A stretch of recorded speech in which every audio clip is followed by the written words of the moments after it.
नेपाल इस वक्त राजनीतिक अस्थिरता के दौर से गुजर रहा है।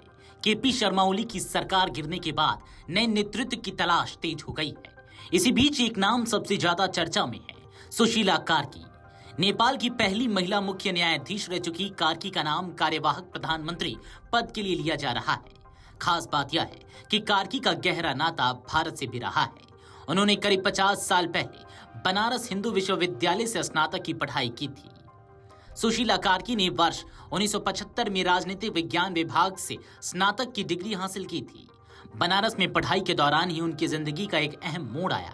यहीं उनकी मुलाकात नेपाली कांग्रेस के नेता दुर्गा प्रसाद सुवेदी से हुई। मुलाकात दोस्ती में बदली और बाद में उन्होंने सुवेदी से शादी कर ली। कार्की की यह व्यक्तिगत यात्रा आज नेपाल के राजनीतिक घटनाक्रमों के बीच फिर से चर्चा में है। बीएचयू के 1985 के छात्र संघ अध्यक्ष रहे अनिल श्रीवास्तव ने सुशीला कार्की को याद करते हुए कहा, वे बेहद सामान्य छात्रा थी। उनका दैनिक जीवन हॉस्टल से विभाग और विभाग से हॉस्टल तक सीमित रहता था। वे अक्सर लाइब्रेरी जाती थी, लेकिन किसी भी राजनीतिक गतिविधि में शामिल नहीं होती थी। उस समय शायद ही किसी ने सोचा हो कि यही छात्रा एक दिन नेपाल की पहली महिला मुख्य न्यायाधीश बनेंगी, और वह अब कार्यवाहक प्रधानमंत्री पद की दौड़ में भी उनका नाम आ गया है। बीएचयू में 12 साल तक नेपाली केंद्र के समन्वयक रहे प्रोफेसर भूपेंद्र विक्रम सिंह का कहना है कि कार्की की पढ़ाई के दौरान बीएचयू में अक्सर नेपाली कांग्रेस के सदस्य आते थे। कोइराला परिवार, डिप्टी पीएम यादव और नेपाल के कई सांसद नियमित रूप से बनारस आते रहे। यह दौर नेपाल की लोकतांत्रिक राजनीति के लिए भी अहम माना जाता है।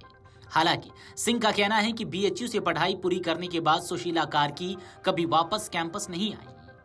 बीएचयू के प्रोफेसर टीपी सिंह ने कहा कि कार्की की पढ़ाई और उनसे जुड़ी यादों को अब सहेजने की योजना है। बीएचयू यह गर्व के साथ याद करेगा कि नेपाल की राजनीति और न्यायपालिका की सबसे बड़ी शख्सियतों में से एक का गहरा रिश्ता यहीं से रहा है। सुशीला कार्की का नाम नेपाल के इतिहास में पहले से दर्ज है। वे देश की पहली महिला मुख्य न्यायाधीश बनी थी। न्यायपालिका में उनका करियर साफ सुथरी छवि और कठोर फैसलों के लिए जाना जाता है। राजनीतिक दबावों से ऊपर उठकर काम करने की उनकी पहचान रही है। यही वजह है कि मौजूदा राजनीतिक संकट में उनके नाम पर सहमति बनने की संभावना जताई जा रही है। नेपाल में हाल ही में ओली सरकार गिरने के बाद सत्ता शून्य की स्थिति बन गई है। राजनीतिक दलों के बीच खींचतान जारी है और ऐसे में सुशीला कार्की का नाम एक सहमति उम्मीदवार के तौर पर सामने आ रहा है। माना जा रहा है कि उनके न्यायपालिका और सामाजिक कार्यों से जुड़े अनुभव उन्हें इस पद के लिए उपयुक्त बनाते हैं। यदि कार्की कार्यवाहक प्रधानमंत्री बनती है तो यह नेपाल की राजनीति में महिला नेतृत्व का एक और मजबूत अध्याय होगा। इससे पहले वे न्यायपालिका में एक कांच की छत तोड़ चुकी हैं। अब राजनीतिक नेतृत्व में उनकी भूमिका को लेकर लोगों में उत्सुकता है। नेपाल का मौजूदा राजनीतिक संकट केवल सत्ता की लड़ाई नहीं, बल्कि देश के लोकतंत्र और भविष्य की दिशा तय करने वाला मोड़ है।